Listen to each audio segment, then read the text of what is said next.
Hello friends, GK GS for all exam YouTube channel पर आपका स्वागत है। और आज हम पढ़ेंगे कक्षा 9 है उसकी सामाजिक विज्ञान की पुस्तक के चैप्टर 1 फर्स्ट है लोकतंत्र क्या है और लोकतंत्र क्यों है के बारे में जानेंगे। हमने पिछले जो 2 वीडियो बनाए थे इस चैप्टर के, उसमें हमने देखा कि लोकतंत्र की किस प्रकार की विशेषता होती है, उसे सरल परिभाषा के रूप में कैसे परिभाषित किया जा सकता है। और हमने कुछ देखे थे, कुछ जैसे अब्राहम लिंकन के द्वारा दी गई उनकी परिभाषा के बारे में जाना था।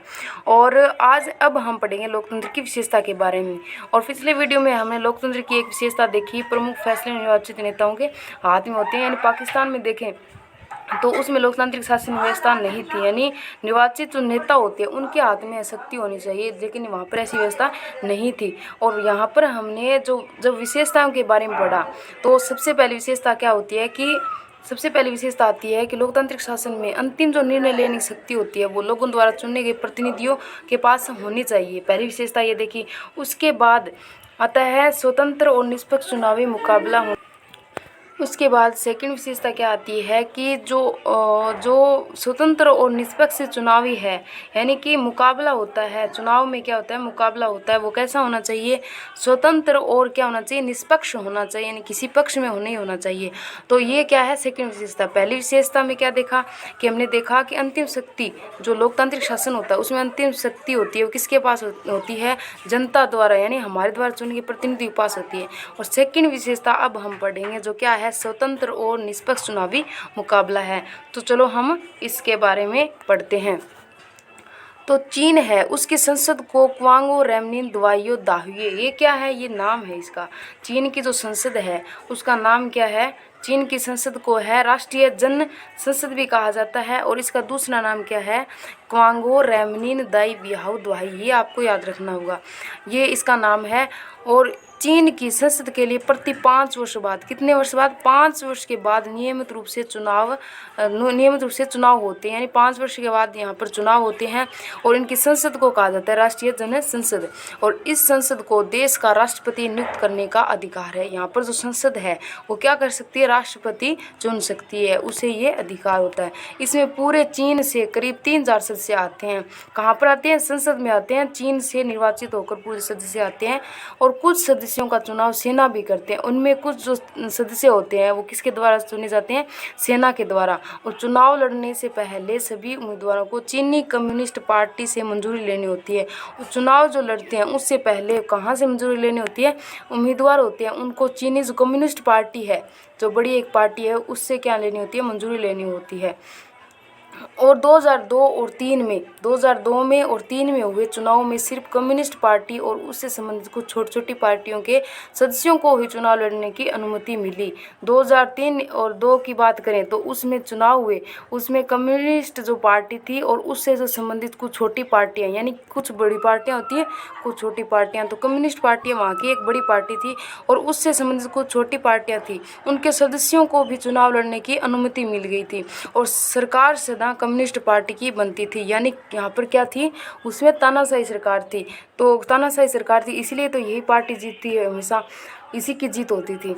और 1930 में आज़ाद होने के बाद से मैक्सिको में हर 6 वर्ष बाद राष्ट्रपति चुनने के लिए चुनाव कराए जाते हैं। और मैक्सिको की बात करें तो मैक्सिको में 1930 में आज़ाद होने के बाद, यानी मैक्सिको कब आज़ाद हुआ, 1930 में। और मैक्सिको के 1930 में आज़ाद होने के बाद हर 6 वर्ष बाद, यानी कितने वर्ष बाद, हर 6 वर्ष के बाद राष्ट्रपति चुनने के लिए चुनाव करवाए जाते हैं। और पीछे हमने चीन के बारे में पढ़ा, वहाँ पर कितने वर्ष के बाद होता है, 5 वर्ष के बाद। तो देश में कभी भी फौजी शासन या तानाशाही नहीं आई, लेकिन यानी तानाशाही नहीं, क्योंकि 6 वर्ष के बाद राष्ट्रपति चुना जाता है यहाँ पर। लेकिन सन 2000 तक हर चुनाव में PR यानी इंस्टीट्यूशनल रिवॉल्यूशन पार्टी के नाम से ही पार्टी क्या है उसको जीत मिलती थी। जैसे चीन में देखें तो कौन सी थी, कम्युनिस्ट पार्टी, और यहाँ पर कौन सी है, मैक्सिको में ये है PRI, जिसकी फुल फॉर्म क्या है, इंस्टीट्यूशनल रिवॉल्यूशनरी पार्टी, इसको जीत मिलती थी। और विपक्षी दल चुनाव में हिस्सा लेते थे। विपक्षी दल तो हमेशा क्या करते हैं, हिस्सा लेते हैं, उसके विपक्ष में होते हैं वो, ये क्या करते थे, इसमें हिस्सा लेते थे। पर कभी भी उन्हें जीत हासिल नहीं होती थी। यानी जीत है वो PRI जो पार्टी है उसकी होती थी। और चुनाव में तरह तरह के हथकंडे अपनाकर हर हाल में जीत हासिल करने के लिए PRI कुख्यात थी। यानी जो पार्टी थी, कौन सी, PRI पार्टी थी मैक्सिको में, उसी की जीत होती थी, क्योंकि ये जीत के लिए कुछ भी कर सकती थी। और सरकारी दफ्तरों में काम करने वाले सभी लोगों के लिए पार्टी की बैठकों में जाना अनिवार्य था। और सरकारी जो दफ्तर थे जहाँ पर सरकारी कार्रवाई होती थी, वहाँ पर काम करते थे जो लोग, वो सभी लोग हैं पार्टी की बैठकों में जाना उनके लिए क्या कर दिया, कंपलसरी कर दिया। और सरकारी स्कूलों के अध्यापक अपने छात्र छात्राओं के माँ बाप से PRI के लिए वोट देने कहते थे। और जो सरकारी स्कूल थे वहाँ पर जो टीचर है वो क्या कहते थे उन छात्र छात्राओं के कि यदि आपको यहाँ पे पढ़ना है तो आपको माँ बाप है, आपके जो माँ बाप है उनको PRI के लिए वोट देना होगा। यानी क्या था, यहाँ पर ज़बरदस्ती वोट दिलवाए जाते थे, निष्पक्ष चुनाव नहीं होते थे और देने को कहते थे। और मीडिया भी जब तब विपक्षी दलों की आलोचना करने के अलावा उनकी गतिविधियों को नज़रअंदाज भी करती थी। कई बार एकदम अंतिम क्षणों में मतदान केंद्रों को एक जगह से हटाकर दूसरी जगह कर दिया जाता था। कई बार तो भी क्या होता था कि जो अंतिम क्षण में मतदान केंद्र थे, अंतिम क्षणों में क्या कर दिया जाता था, मतदान केंद्रों को बिठा दिया जाता था। इतनी जल्दी थी उनकी वहाँ पर। और जिससे क्या हुआ, अनेक लोग वोट ही नहीं डालने जाते थे, यानी वोट भी नहीं डालने जा पाते थे। उन्होंने क्या कर दिया, ऐसी व्यवस्था ही कर दी। और PRI अपने उम्मीदवारों के चुनाव अभियान पर काफ़ी पैसे खर्च करती थी, क्योंकि उसकी हमेशा जीत होती थी तो वह कुछ भी कर सकती थी। और क्या हम ऊपर वर्णित चुनाव को लोगों के द्वारा अपना शासक चुनने का उदाहरण मान सकते हैं? क्या हम कह सकते हैं कि लोग वहाँ पर है वो अपने नेताओं को चुनते थे? तो हम इस प्रकार की व्यवस्था को नहीं कह सकते, क्योंकि उन्हें तो है वो ज़बरदस्ती वोट दिलवाया जाता था। और इन उदाहरणों को पढ़ने के बाद तो यही लगता है कि हम ऐसा नहीं कर सकते। और यहाँ काफ़ी सारी समस्या है। और चीन के चुनाव में, जो चीन के चुनाव थे उनमें लोगों के सामने कोई वास्तविक, कोई गंभीर विकल्प नहीं होता था। लोगों को शासक जो दल है और उसके द्वारा स्वीकृत उम्मीदवार उनको ही वोट देना होता था। क्या हम इसे मनपसंद चुनाव कह सकते हैं? नहीं कह सकते। मैक्सिको के मामले में ऐसा लगता है कि कहने को विकल्प होते हुए भी असल में वहाँ की जनता के पास कोई दूसरा विकल्प न भी था, क्योंकि वहाँ पर उन्हें विकल्प दिया जाता था। वोट यानी इनके चुनाव होते थे, लेकिन वोट है वो उनके अनुसार दिए जाते थे, न कि जनता के अनुसार। मैक्सिको के मामलों में ऐसा लगता है कि कहने को विकल्प तो थे उनके पास, विकल्प होते हुए भी असल में वहाँ की जनता के पास कोई दूसरा विकल्प न था। और किसी तरह वहाँ शासक दल को पराजित नहीं किया जा सकता था। यानी जिनका शासन चलता था उनको पराजित करना वहाँ पर मतलब वो उनके लिए क्या नहीं था, पराजित नहीं कर पा रहे थे। लोगों के चाहने पर भी नहीं, वहाँ के चुनाव निष्पक्ष नहीं थे, यानी एक पक्ष में थे। वहाँ पर एक पक्ष की क्या होती थी, हमेशा जीत होती थी। और इस प्रकार अब हम लोकतंत्र की अपनी समझ में क्या कर सकते हैं, एक अन्य विशेषता या गुण को जोड़ सकते हैं। लोकतंत्र के लिए सिर्फ क्या है, और लोकतंत्र जो सरकार है उसके लिए क्या है, लोकतंत्र के लिए सिर्फ चुनाव कराना ही पर्याप्त नहीं होता है।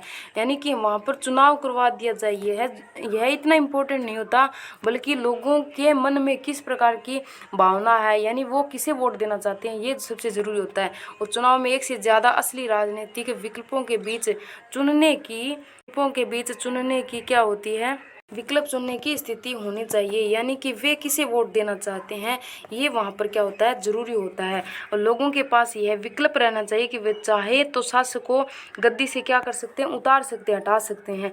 और इस प्रकार हम देखते हैं कि लोकतंत्र निष्पक्ष और स्वतंत्र चुनावों पर आधारित होना चाहिए, ताकि सत्ता में बैठे जो लोग हैं उनके लिए जीत हार के समान अवसर प्राप्त हो सके। ये क्या होती है, अगली विशेषता आती है लोकतंत्र की। उसके बाद हम अगली विशेषता के बारे में पढ़ते हैं। तो अगली विशेषता क्या है कि एक व्यक्ति एक वोट और एक मोल, यानी एक व्यक्ति होगा उसका क्या होगा, प्रत्येक व्यक्ति का एक वोट होगा, उसका सभी का क्या होगा, जो मोल होता है, मूल्य होता है, वो क्या होना चाहिए, सबका समान मूल्य हो। एक व्यक्ति और उसका एक वोट होगा और उसका क्या होगा, सभी का जो मोल होता है यानी सभी का मूल्य क्या होगा, उसमें समान होगा। उसके बारे में हम अध्ययन करते हैं। तो पहले हमने पढ़ा था कि किस तरह है लोकतंत्र है उसके लिए होने वाले संघर्ष सार्वभौमिक वैश्विक मताधिकार से जुड़ा होता है। यानी लोकतंत्र के लिए जो लोकतांत्रिक शासन व्यवस्था के लिए जो शासक चुनते हैं लोग, उसमें क्या होता है वैश्विक मताधिकार का क्या होता है यूज होता है। यानी 18 वर्ष से जो अधिक के होते हैं वो क्या करते हैं, वोट डालते हैं और अपने प्रतिनिधि को चुनते हैं। और अब इस सिद्धांत का लगभग पूरी दुनिया में मान लिया गया, इस सिद्धांत को मान लिया गया। पर किसी व्यक्ति को मतदान के समान अधिकार से वंचित करने के उदाहरण भी कम नहीं है। यानी कि मतदान है वो उसमें चुनाव, यानी कि कुछ उदाहरण वहाँ पर हमें ऐसे भी मिलते हैं कि लोकतांत्रिक शासन व्यवस्था में जो चुनाव होते हैं उसमें वैश्विक मताधिकार की स्थिति मिलती है। यानी सभी के वोट क्या होते हैं, प्रत्येक व्यक्ति के का एक वोट होता है और सभी का मूल्य क्या होता है, समान होता है। लेकिन हम कुछ उदाहरण ऐसे भी देखते हैं जहाँ पर समान अधिकार से वंचित रखा गया लोगों को। जैसे बात करें सऊदी अरब की, तो 2015 तक सऊदी अरब में औरतों को वोट देने का अधिकार नहीं था, यानी औरतें वोट नहीं दे सकती थी। उसके बाद देखें तो एस्टोनिया है, वहाँ उन्होंने अपने यहाँ नागरिकता के नियम कुछ इस तरह बना दिए कि किस प्रकार बना दिए कि रूसी अल्पसंख्यक समाज के लोगों को मतदान का अधिकार हासिल करने में मुश्किल हो रही थी। और फिजी की बात करें तो फिजी है, वहाँ की चुनाव प्रणाली देखें तो वहाँ के मूल वासियों के वोट का महत्व है, भारतीय मूल के फिजी नागरिक वोट से भी क्या हो गए, ज़्यादा हो जाते हैं। तो इस प्रकार की व्यवस्था देखते हैं जो इसे अलग भी बनाती है और लोकतांत्रिक राजनीतिक समानता के बुनियादी सिद्धांत पर आधारित है। जो लोकतंत्र है वो राजनीतिक जो समानता यानी राजनीतिक रूप से सभी को समानता दी जाए, इस आधार पर, इस सिद्धांत पर आधारित है। और इस प्रकार हम लोकतंत्र की कौन सी विशेषता देखते हैं, तीसरी विशेषता देखते हैं। और कौन सी है कि लोकतंत्र में हर वयस्क नागरिक का क्या होगा, एक वोट होना चाहिए और हर वोट का एक समान मूल्य होना चाहिए, कि बराबर होना चाहिए। प्रत्येक व्यक्ति वोट डालता है उसका मूल्य क्या होना चाहिए, समान होना चाहिए। पढ़ेंगे हम इसके आगे कानून का राज, अधिकारों का आदर। कानून का राज और अधिकारों का आदर के बारे में अध्ययन करेंगे। इससे पहले देखो यहाँ पे कार्टून में ये कौन है, कार्टून में दिखा रखा है, ये है सद्दाम हुसैन। कौन है ये है सद्दाम हुसैन। ये इन्होंने क्या कर दिया, शासन को उखाड़ फेंका था उन्होंने। ये कौन है, सद्दाम हुसैन है। और ये सद्दाम जो हुसैन है उनके बारे में बताया गया है कि इन्हें क्या कर दिया गया, जेल में डाल दिया गया है। और ये अब सोच रहे हैं कि वो भी क्या दिन थे जब क्या था, एक व्यक्ति और मेरा ही एकमात्र वोट था, कि मेरा ही शासन चलता था, वहाँ पर मेरा ही वोट था और यही मुझे पसंद था। तो ये जेल में बैठे बैठे क्या कर रहे हैं, उस बात का अफसोस कर रहे हैं, पहले के बारे में सोच रहे हैं।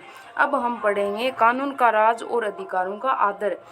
यानी कानून का किस प्रकार से शासन चलता है, वहाँ पर अधिकारों का आदर होता है। जैसे जिम्बाब्वे में देखें तो जिम्बाब्वे को 1980 में अल्पसंख्यक गोरों के शासन से मुक्ति मिल जाती है और उसके बाद देश पर जानु-पीएम दल का राज हो जाता है, और जिसने देश के स्वतंत्रता संघर्ष की अगुवाई की थी। इसमें देखें इस चित्र में तो यहाँ पर क्या बताया गया, अमेरिका के बारे में बताया गया। यानी अमेरिका में पहले सद्दाम हुसैन का नाम का व्यक्ति था, वहाँ उसका शासन चलता था।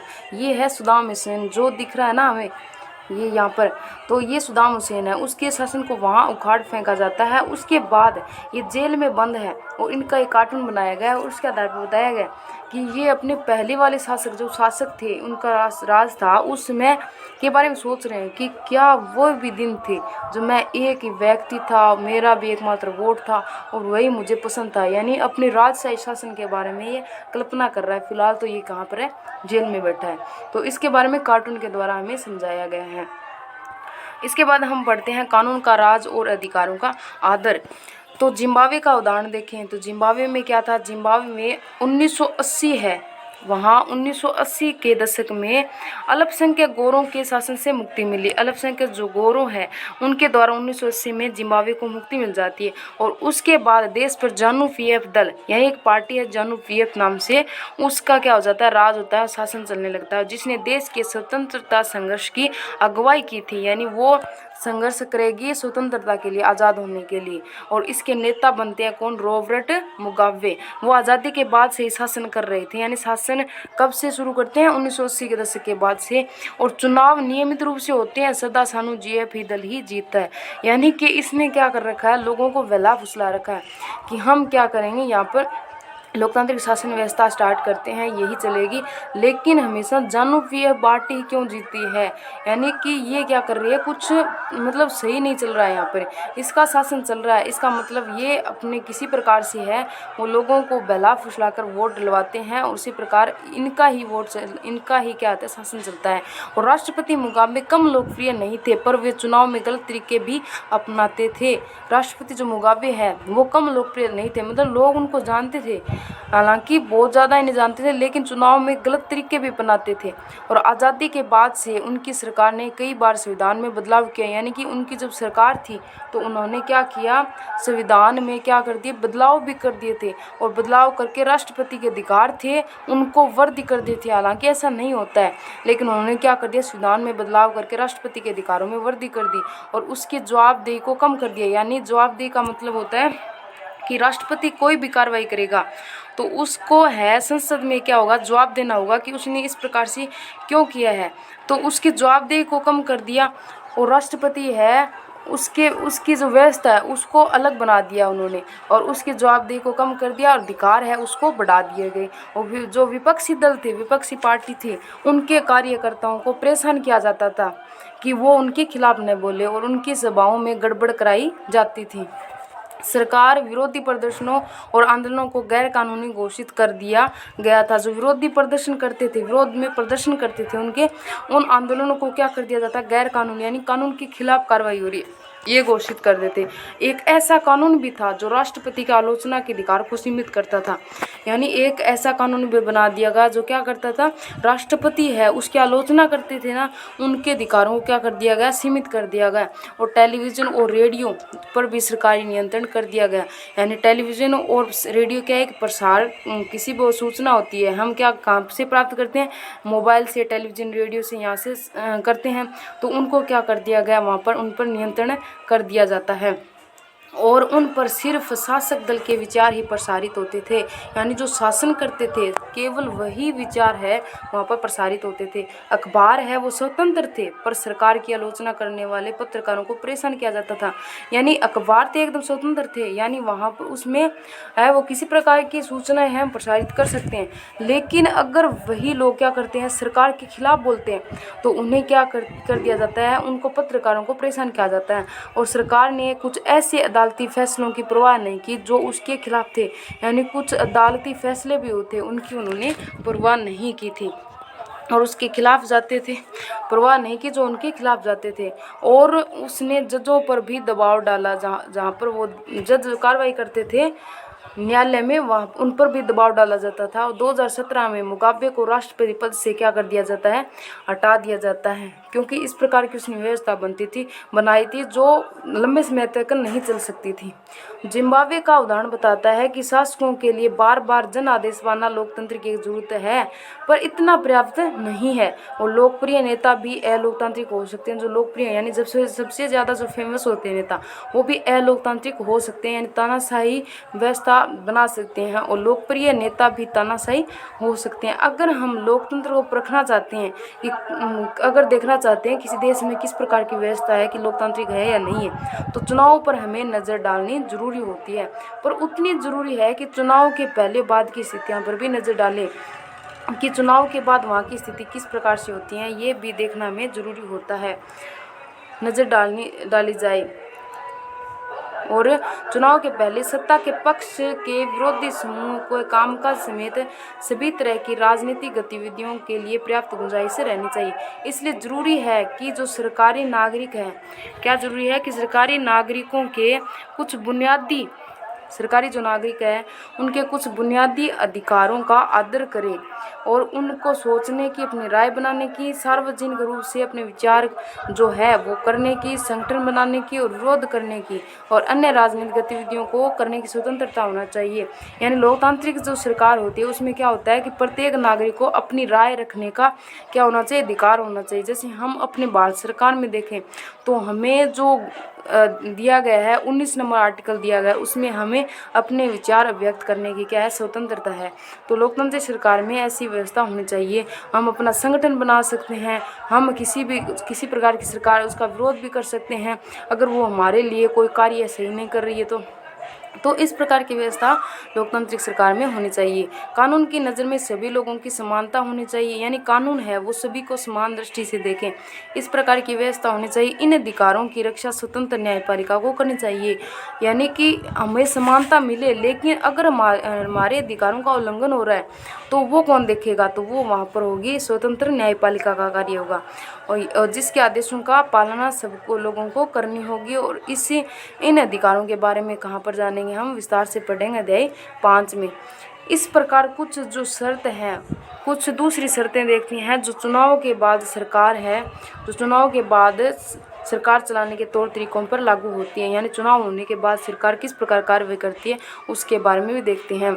एक लोकतांत्रिक जो सरकार होती है वो सिर्फ इस कारण से मनमानी नहीं कर सकती कि उसने चुनाव जीता है, यानी एक जो सरकार बन गई, मान लो चुनाव करवा दिए गए और वहाँ पर वो कह दे कि हमारी सरकार लोकतांत्रिक सरकार है, तो हम इसे मान्य नहीं कर सकते, क्योंकि उसके बाद किस प्रकार की स्थिति है और उससे पहले क्या स्थिति थी वो भी हमें देखनी होती है। उससे भी कुछ बुनियादी तौर तरीकों का पालन करना होता है, और ख़ास तौर से उन्हें अल्पमत वाले समूह को दी गई कुछ गारंटियों का आदर करना होता है, और हर प्रमुख फैसले होती है वो लंबे विचार विमर्श के बाद लेना होता है। हर पदाधिकारी को उस पद के साथ जुड़े अधिकारों और जिम्मेदारियां होती है सावधानी द्वारा दी जाती है, यानी जो हमने प्रतिनिधि चुने हैं, जो पदाधिकारी जो पद दिए हैं उन्हें अच्छी तरीके से निभाना होता है, उन्हें कुछ अधिकार दिए जाते हैं, लेकिन उसके साथ कुछ जिम्मेदारियां भी दी जाती है। तो वो सब क्या होती है, विशेषताएं इसमें पाए जाते हैं। और ये सभी न सिर्फ जनता के प्रति उत्तरदायी होते हैं, बल्कि अन्य स्वतंत्र जो अधिकारी होते हैं उनके प्रति भी अपनी जवाबदेही होती है, यानी जो स्वतंत्र अधिकारी होते हैं उनको यह जवाब देना होता है।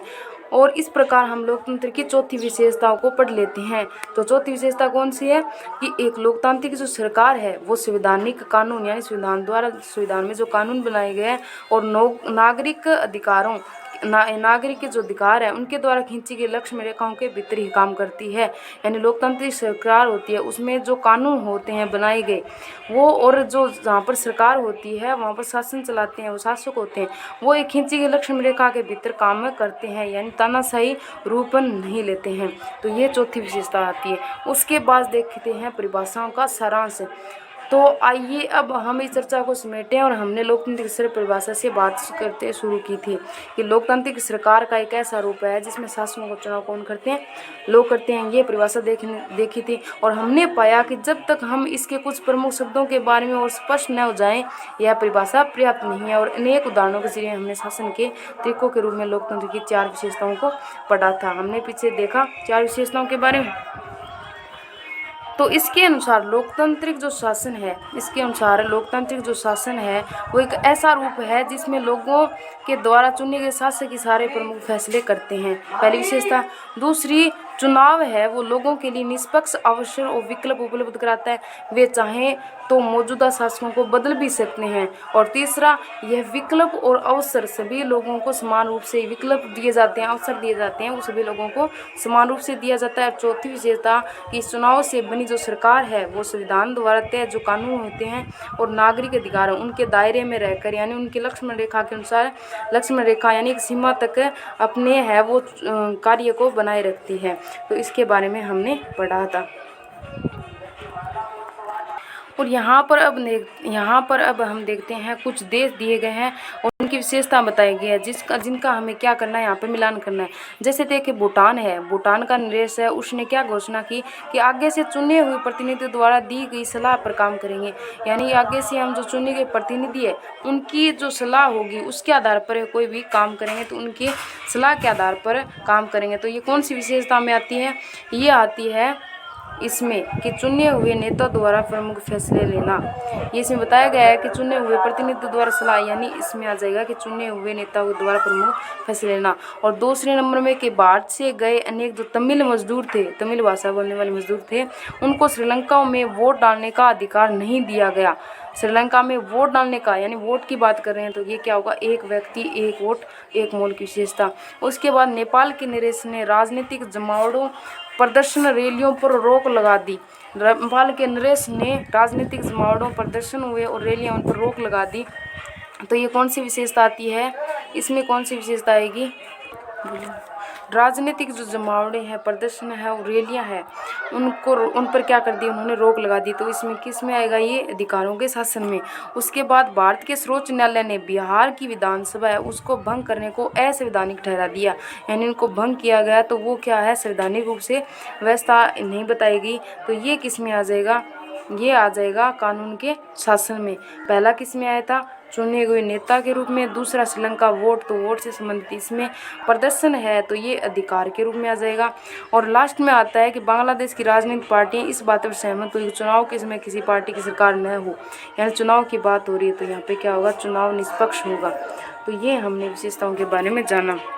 अब पढ़ते हैं लोकतंत्र की। लोकतंत्र को ही हम क्यों चुनते हैं, यानी जो व्यवस्था होती है तो और भी होती है, तो लेकिन हम लोकतंत्र की व्यवस्था को क्यों चुनते हैं। तो मैडम लिंग 2 है कि कक्षा में एक बहस शुरू होती है, किसको लेकर, लोकतंत्र को लेकर। और उन्होंने इस अध्याय को यहाँ तक पढ़ाने के बाद छात्रों से पूछा कि क्या उन्हें लोकतंत्र की शासन का सबसे अच्छा स्वरूप लगता है। तो इस पर सवाल पर सबने कोई न कोई टिप्पणी की, यानी सभी है वो अपने विचार बताते हैं किस पर, लोकतंत्र पर। तो लोकतंत्र के गुणों पर चर्चा करते हैं। तो योलांदा ने कहा कि हम एक लोकतांत्रिक देश में रहते हैं और दुनिया भर में सभी जगह लोग स्वतंत्र लोकतंत्र चाहते हैं, यानी इस प्रकार की व्यवस्था चाहते हैं। जिन देश में पहले लोकतांत्रिक शासन प्रणाली नहीं थी वहाँ भी अब इसे अपनाया जा रहा है। और सभी महान लोगों ने लोकतंत्र के बारे में अच्छी अच्छी बातें की हैं। क्या इतने से स्पष्ट नहीं हो जाता है कि लोकतांत्रिक जो सरकार है वो सबसे अच्छा है, और क्या अब भी इस पर बहस करने की ज़रूरत है। तो तांकी ने कहा कि लेकिन लिंग 2 है मैडम ने तो कहा था कि हमें किसी चीज़ को सिर्फ इसलिए नहीं मान लेना चाहिए कि बाकी सभी उसे मान रहे हैं। क्या ऐसा नहीं हो सकता कि बाकी सभी लोग गलत रास्ते पर जा रहे हैं। तो जेनी ने कहा हाँ, यह गलत रास्ता ही है। लोकतंत्र ने हमारे देश को दिए ही क्या है, आधी सदी से ज़्यादा समय से तो लोकतंत्र है, और तब भी इस देश में इतनी गरीबी है, यानी कि लोकतांत्रिक शासन व्यवस्था होने के बावजूद भी यहाँ पे गरीबी है। तो इसने अपने इस प्रकार से विचार बताया। उसके बाद रिबिया ने क्या कहा कि लेकिन लोकतंत्र इसमें क्या कर सकता है, यानी जो गरीब है तो इसमें लोकतांत्रिक शासन व्यवस्था क्या कर सकती है। क्या हमारे या लोकतंत्र के कारण गरीबी है, या फिर लोकतंत्र होने के बावजूद भी क्या है, गरीबी है। तो जेनी ने कहा जो भी है, जैसा भी है, इसमें क्या फ़र्क पड़ता है। मुद्दा यह है कि हम इसे शासन का सर्वश्रेष्ठ रूप नहीं मान सकते हैं। लोकतंत्र का मतलब है अराजकता, अस्थिरता, यानी वो बदलती रहती है, भ्रष्टाचार चलता है, दिखावा होता है, और राजनेता आपस में लड़ते रहते हैं, और देश की परवाह कौन करता है। तो पाइमोन ने कहा तो फिर इसकी जगह कौन सी प्रणाली होनी चाहिए। कि पाइमोन ने कहा कि आप लोकतांत्रिक शासन व्यवस्था को सही नहीं बोल रहे हैं, तो कौन सी प्रणाली सही होनी चाहिए। क्या अंग्रेजी हुकूमत वापस आ जाए, यानी जो पहले शासन चल रहा था अंग्रेजों का वो सही था, बाहर से किसी राजा को देश पर शासन के लिए बुलाया जाए। तो रोज ने कहा पता नहीं, पर मुझे लगता है देश को एक मजबूत नेता की ज़रूरत है। रोज ने क्या कहा कि इस बात का तो पता नहीं, लेकिन हमें क्या लगता है कि देश को एक मजबूत नेता की ज़रूरत है, ऐसा नेता की जिसे चुनाव की और संसद की परवाह न हो, बल्कि एक ही नेता के पास सारे अधिकार हो। हम यानी कि एक नेता हो और उसे हम सारे अधिकार दें, और देश के हित में जो कानून जो कुछ हो ज़रूरी वह करे, और वह सब कुछ करने में उसे सक्षम होना चाहिए। सिर्फ इसी देश से गरीबी और भ्रष्टाचार खत्म हो सकता है। तो उसके कहने के बाद कोई पीछे से चिल्लाता है कि इसी को तो हम तानाशाही कहते हैं, यानी ये तो लोकतांत्रिक व्यवस्था नहीं हुई, इसे तो हम क्या कहते हैं, तानाशाही कहते हैं। तो दोई ने क्या कहा, अगर वह व्यक्ति सत्ता का उपयोग सिर्फ अपने लिए और परिवार के लिए करने लगे तो क्या होगा, यानी वह अपनी जनता के लिए तो कुछ सोचेगा नहीं, अपने परिवार के लिए स्वयं के लिए सोचेगा। तो क्या इस प्रकार की व्यवस्था सही होगी। अगर वह खुद भ्रष्ट हो जाएगा तब क्या होगा। तो रोज ने कहा मैं सिर्फ एक ईमानदार, संजीदा और एक मजबूत नेता की बात कर रही हूँ। तो दोई ने कहा यह ठीक नहीं है, तुम वास्तविक लोकतंत्र की तुलना एक आदर्श तानाशाही के साथ कर रही हो, यानी तानाशाही सरकार हो लेकिन वो क्या हो, आदर्श हो। हमें आदर्श की तुलना आदर्श के साथ और वास्तविक की तुलना वास्तविकता के साथ करनी चाहिए।